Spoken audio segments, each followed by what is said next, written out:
Continuando, Lawfare Nunca Mais, especial sobre PAD. E a gente vai esperar que sua fala continue consistente, mas mais curta, para a gente terminar em 30 minutos.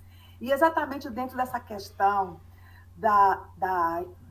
do impedimento de defesa das pessoas acusadas injustamente, esse é um elemento fundamental para os abusos que acontecem em todos os níveis, em todos os lugares. Agora a gente vai puxar essa discussão para a questão dos PADs, né, dos processos administrativos disciplinares, cujas corregedorias têm sido largamente usadas para perseguir trabalhadoras e trabalhadores, que é disso que se trata a sua questão anterior.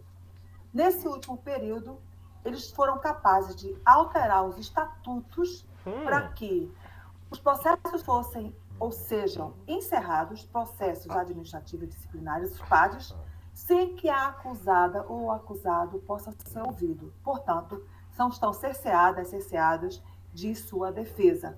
Né?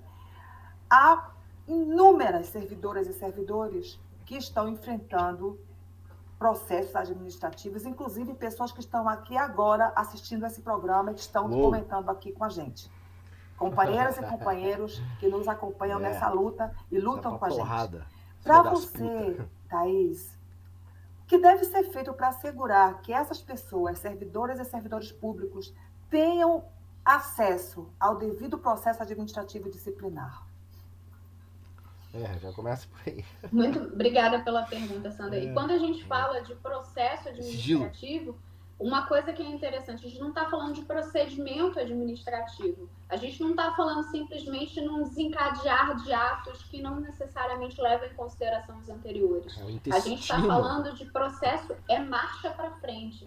E marcha, ela depende da anterior. Quando a gente fala isso, a gente precisa levar em consideração a concepção de processo que foi garantido pela Constituição de 88, sob pena de você invadir vício de inconstitucionalidade. Então, um processo que não tem abertura do contraditório, e não é simplesmente um contraditório formal de você abrir prazo para alguém se manifestar, mas é um contraditório de levar em consideração os argumentos que foram colocados no bojo daquele processo. A gente vai ler o meu processo, calma. E no bojo de processo de tomada de decisão ou da opinião que é emanada pela comissão de sindicância, a gente ter efetivamente colhido as provas necessárias. Então, se tem uma fase de instrução em que determinada prova está na posse da administração pública, não é possível simplesmente você falar que o ônus da prova foi descumprido e que a pessoa não comprovou a sua inocência. Ai, que fofo, o processo administrativo também milita o princípio da presunção da inocência.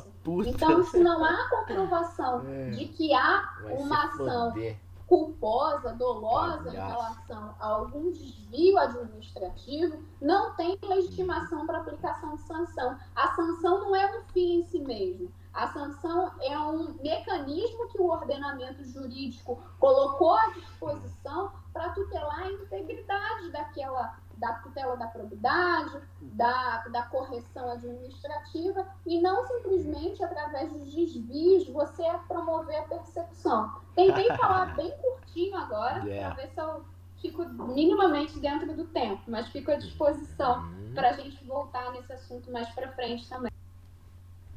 E não é bem assim mesmo? Bem assim mesmo. Exatamente o que ela falou. Enfia o Lexotan no meio do olho do seu cu